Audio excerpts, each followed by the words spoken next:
Hello বন্ধুরা, welcome back to my channel Lovelace বলবে। তো তোমাদেরকে আমি বলেছিলাম আমি পরের ভিডিওটা পরের দিনে দেবো, তো চলে এসেছি কিন্তু ভিডিও দিতে। তো আমরা রেডি হয়ে এখন আমরা খেতে যাব। হ্যাঁ, তো এই দেখো আমাদের শান্তিনিকেতন লজিং সেন্টার, এই আজ যে আমরা উপরে ছিলাম, ঠিক আছে, এই হোটেলে। তো আমরা এখন খেতে যাব। হোটেলটার নাম রাধেশ্যাম। আর তার আগে একটা দোকানে এসেছি একটা খাতা নিতে, ছোটো খাতা, আমার ছেলে ছবি আঁকাবে, তার জন্য খুব জেদ করছিল তাই। তো আমরা কিন্তু খেতে চলে এসেছি। তো দেখো আমরা এখানে নিরামিষ থালি নিয়েছিলাম, পাঁপড় ভাজা, ডাল, একটা সবজি, চাটনি, এই কটাই ছিল। তো খাবার মোটামুটি আছে, খুব একটা ভালো কিন্তু সেটাও না, খুব একটা খারাপ সেটাও না, মোটামুটি আছে। তো আমরা খাওয়া দাওয়া করে তারপরে কিন্তু আমরা বিশ্বভারতী বেরোবো। খাওয়া দাওয়া করে অন্তত 1 ঘন্টা নিয়ে তারপর আমরা বেরোবো। মাংস,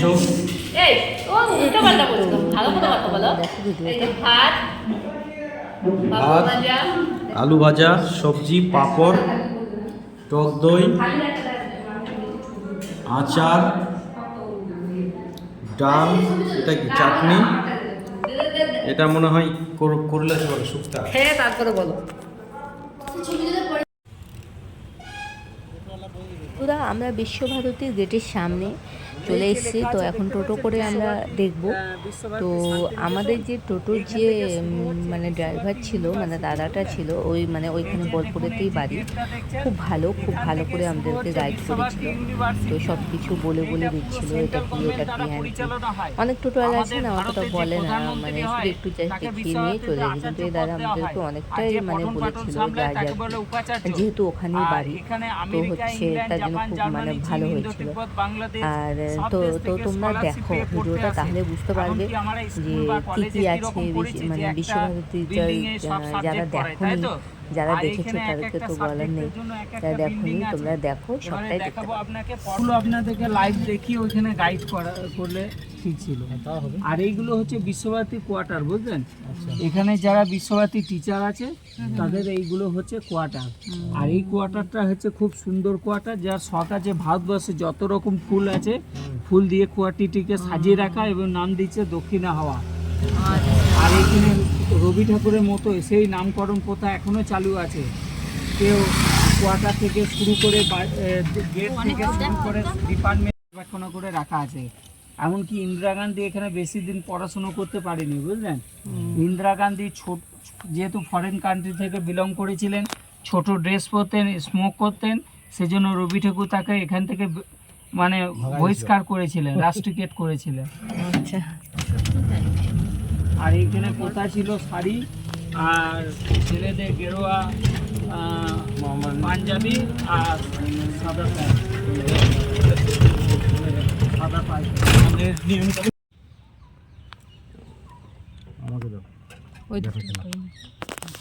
এই যে জায়গাটা দেখছেন না, এই যে ডিপার্টমেন্টটা, এইটা হচ্ছে বাংলাদেশ ডিপার্টমেন্ট। বাংলাদেশ ডিপার্টমেন্ট, এখানে লেখা আছে বাংলাদেশ ভবন। হ্যাঁ, ওই বাংলাদেশ ভবন, ডিপার্টমেন্টটাই ভবন। আচ্ছা, কারণ আপনাকে বলেই দিয়েছি যে এখানে আমেরিকা, ইংল্যান্ড, জাপান, জার্মানি, চীন, ইন্দো তিব্বত, বাংলাদেশ সব দেশ থেকে স্কলারশিপ পেয়ে পড়তে আসে, সেহেতু এটা হচ্ছে বাংলাদেশ ডিপার্টমেন্ট। তার এরিয়াটা ভাগ করা আছে। বাংলাদেশ ডিপার্টমেন্ট এত সুন্দর হওয়ার কারণ হচ্ছে আমাদের ভারতের সঙ্গে বাংলাদেশে ভালো সম্পর্ক থাকার জন্য এত ভালো ডিপার্টমেন্ট তৈরি হয়েছে। বাংলাদেশ থেকে ইনভেস্ট করেছে এখানে, তার মানে এইটা বাংলাদেশের প্রধানমন্ত্রী শেখ হাসিনা এটা উদ্বোধন করে গেছে। এইটা নিচে যারা বাংলাদেশ থেকে পড়াশুনো করতে আসে তারা পড়াশুনো করে, আর ওপরে হচ্ছে একটা প্রদর্শনী গিয়েও করেছে, সেদিন আবার আগে কি রকম ছিল আর এখন ভিতরে ঢুকতে দেবে না এখন? হ্যাঁ, দেখতে দেবে না? বলি রে কি রকম ছিল সেটা পুরো প্রদর্শনী গৃহের মাধ্যমে তুলে ধরেছে এখানে। আচ্ছা। আর এইটা যখন বাংলাদেশ থেকে যারা পড়াশুনো করতে আসবে, হ্যাঁ, তারাই এখানে পড়াশুনো করে। আর এখন তো ফরেন কান্ট্রিতে কোভিড লাগু আছে, সেই জন্য এখন পড়াশুনো কেউ করতে আসছে না, এখন অনলাইনে পড়াশুনো হচ্ছে। যখন আসবে তখন এই মিউজিয়ামটা আপনারা ফ্রিতে দেখতে পাবেন। এখন আপাতত বন্ধ? হ্যাঁ, আপাতত বন্ধ। আর পাশে দূরদর্শনের টাওয়ারটা, এটা হচ্ছে দূরদর্শন অফিস। আমাদের বিশ্বভারতীর যত রকম অনুষ্ঠান হয় এখান থেকে প্রচার হয়, দূরদর্শনের মাধ্যমে গোটা অল ওভার ভারতে লাইভ দেখানো হয় এখানকার প্রোগ্রাম। পৌষ মেলা থেকে শুরু করে এটা 2-3 কিলো রবি ঠাকুরের যে বিশ্ববিখ্যাত মেলা হয় এই মাঠে হয়, পৌষ মেলা। পৌষ মেলাটা। আর এই মাঠটা ঘেরা নিয়ে ঝামেলা হয়েছিল রাজ্য সরকার সেন্ট্রাল গভর্নমেন্টের মধ্যে। আচ্ছা কারণ এই যে মেলাটা পরিচালনা করে রাজ্য সরকার। আচ্ছা আচ্ছা। এই মেলা 5-6 দিনকার মেলা, 1 মাস পর্যন্ত টেনে নিয়ে যেত রাজ্য সরকার এদের সবাই। আচ্ছা। এর ফলে এখানকার বিশ্বব্যাপী যারা পঠন পাঠন প্রবলেম হতো, সেই জন্য হাইকোর্টের বিচারপতি দাঁড়ি থেকে এই গেটটা ঘেরা করেছে। ও হিস্ট্রি ডিপার্টমেন্ট। আচ্ছা। আর এই যে সামনেটা হচ্ছে জিওগ্রাফি ডিপার্টমেন্ট। আর লেখা আছে ভূগোল। ওই দেখুন জিওগ্রাফি, দেখেছেন? এবারে বললাম না আপনাকে যে প্রত্যেকটা এখানে ডিপার্টমেন্টের নামকরণ করানো আছে। সব গেট থেকে শুরু করে, ডিপার্টমেন্ট থেকে শুরু করে সব জিনিস এখানে নামকরণ করা হয়। হ্যাঁ, রবি ঠাকুর যেরকম নামকরণ করতেন সেই রকম এই বাংলা ডিপার্টমেন্ট, এর মধ্যে উর্দু, আরবি, ফার্সি, ইসলামিক এইসব বিষয় নিয়ে পড়ানো হয়। আর এই যে ডিপার্টমেন্ট, টোটাল 3টে ডিপার্টমেন্টের একসঙ্গে মানে ইয়ে আছে, রিলেটেড আছে, বুঝলেন? আচ্ছা আচ্ছা। হ্যাঁ, বাংলা বিভাগ। বাঁ দিকে যে ডিপার্টমেন্টে দেখছেন এটা হচ্ছে আছে অথবা জাপানি ভাষায় যারা পড়াশুনো করে এই ডিপার্টমেন্টে পড়াশুনো করে, যার নাম দেওয়া আছে নিপ্পন ভবন। কি ভবন? নিপ্পন ভবন। তোমাদের বন্ধুরা একটা কথা বলি, তো হচ্ছে আমি এখানে কিছু মানে বলবো না, ভিডিওটা আমার বর করছিল, মানে তোমাদের দাদা করছিল, আর হচ্ছে যে টোটোর যে দাদা ও মানে সব বলে দিচ্ছিল যে কোনটা কী। তো তার জন্য তোমরা মানে আমি এখানে কিছুই বলবো না, সে দাদাই বলছে, তোমরা দেখো তাহলে বুঝতে পারবে কোথায় কী আছে। একসাথে একই নাম, বিদ্যা ভবন, ভাষা ভবন। হ্যাঁ, এইখানে টোটাল 27 রকমের ভাষায় পড়ানো হয়। উড়িয়া আছে, তারপরে তেলেগু আছে, বুঝলেন? আচ্ছা। অনেক রকম ভাষা, 27 রকম ভাষা। এখানে বাইরের কিছু সাহিত্য অধ্যয়ন কেন্দ্র, আধুনিক ইউরোপীয় যে ভাষা সেই ভাষাগুলো নিয়েও এখানে পড়ানো হয়।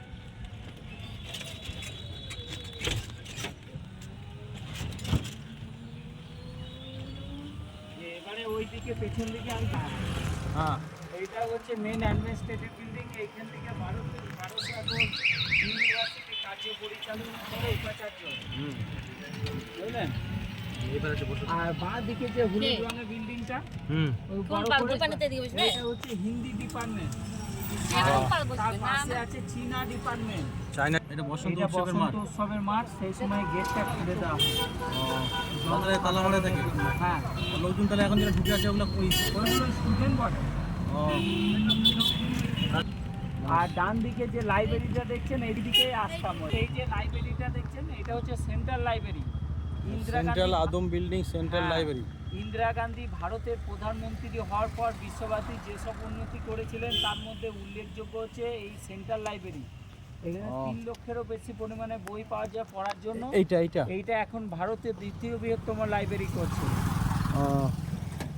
আর এই যে নার্সারি থেকে শুরু করে পিএইচডি পর্যন্ত পড়ানো হয়। আর নার্সারি কচিকাঁচা বাচ্চাদের, এইটা হচ্ছে ছেলেদের হোস্টেল, দেখেন বাঁদিকে। হ্যাঁ, আর ওই পাঁচটা হচ্ছে মেয়েদের হোস্টেল। বাচ্চাদেরকে এখানে রেখে পড়াশোনা করানো হয়। তার জন্য কি বাড়ি থেকে পয়সা দিতে হয়? না, যেরকম ছোট কচিকাঁচা বাচ্চাদের নিয়ে রবি ঠাকুর গাছের নিচে বসে যেরকম ক্লাস করাতেন সকালবেলায়, সেই রকম এখনো সকাল 7টা থেকে 10টা পর্যন্ত বাচ্চাদের নিচে আসন বিছিয়ে বসিয়ে এখনো ক্লাস হয় এই গাছের নিচে। হ্যাঁ, সকাল 7টা থেকে 10টা পর্যন্ত। টিফিন টাইমে তারা এখানে খেলাধুলা করে বাচ্চাগুলো, দেখুন খেলার জায়গা আছে, এইগুলো খেলাধুলা করে বাচ্চারা।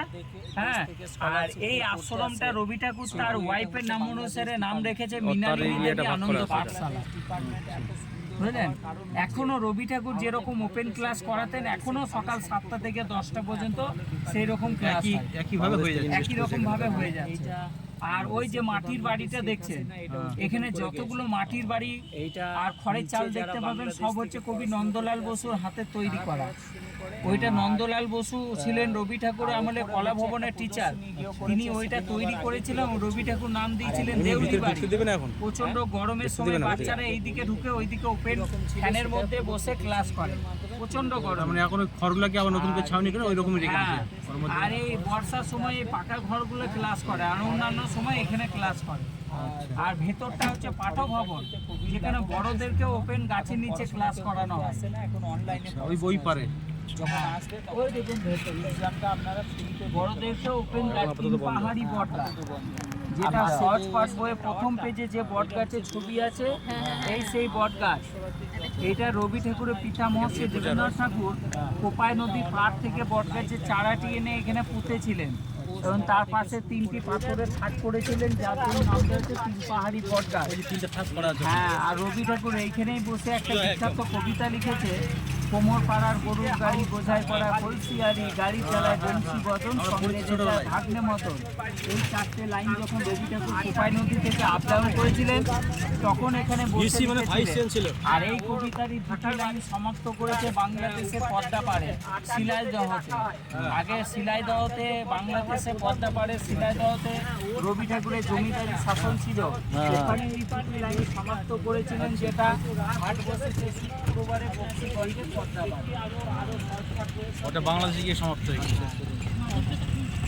বিল্ডিংটা দেখছেন পিছন দিকে, হ্যাঁ, ওইটা হচ্ছে central hospital, PM hospital, Pearson hospital, Visva Bharati. এইটা হসপিটালটার নাম হচ্ছে পিয়ারসন হসপিটাল। রবি ঠাকুর এই হসপিটালটার নাম দিয়েছিলেন পিয়ারসন হসপিটাল। এইখানে যারা বিশ্বভারতীর একটা স্টুডেন্ট ছিলেন যার নাম ছিলেন উইলিয়াম পিয়ারসন, রবি ঠাকুরের খুব ঘনিষ্ঠ ছাত্র, তার নাম অনুসারে হসপিটালটার নাম দিয়েছে পিয়ারসন হসপিটাল। আর এখন এটা চালু তো? হ্যাঁ, চালু। এখানে যারা বিশ্বভারতীর টিচার থেকে শুরু করে স্টাফ থেকে শুরু করে স্টুডেন্টরা ফ্রিতে এখানে চিকিৎসা শাস্ত্র করাতে পারে, প্লাস শিখতেও পারে। পিএম হসপিটাল সেন্ট্রাল গভর্নমেন্টের। আর এই আমরা তো পড়েছি সুবর্ণরেখা। সব গেট থেকে শুরু করে ডিপার্টমেন্ট মতো আছে, বসার জায়গা দেখছেন তো? হ্যাঁ, রবি ঠাকুর যেরকম নামকরণ করতেন সেই রকম এই পান্থশালা। কারণ রবি ঠাকুর আমাদের দূর দূরান্ত যাবার মাধ্যম ছিল গরু গাড়ি, ঘোড়া গাড়ি। আর এই রকম তো বন্ধুরা দেখো, বিশ্বভারতীর কিছুটা তোমাদেরকে দেখালাম, এটা পার্ট 1, মানে অনেকটা মিলে তো একটা ভিডিওতে অতগুলো দেওয়া যায় সম্ভব না। আর একটা পার্ট 2টা পরের দিন তোমাদের সামনে নিয়ে আসবো। তো ততক্ষণ তো তোমরা ভালো থেকো, সুস্থ থেকো, এই কামনা করি। তো আজকের মতো তাহলে টাটা বন্ধুরা, এখানে নেক্সট ভিডিও নেক্সট পাবে তোমরা। তো চলো আজকে টাটা, বাই বাই সবাইকে।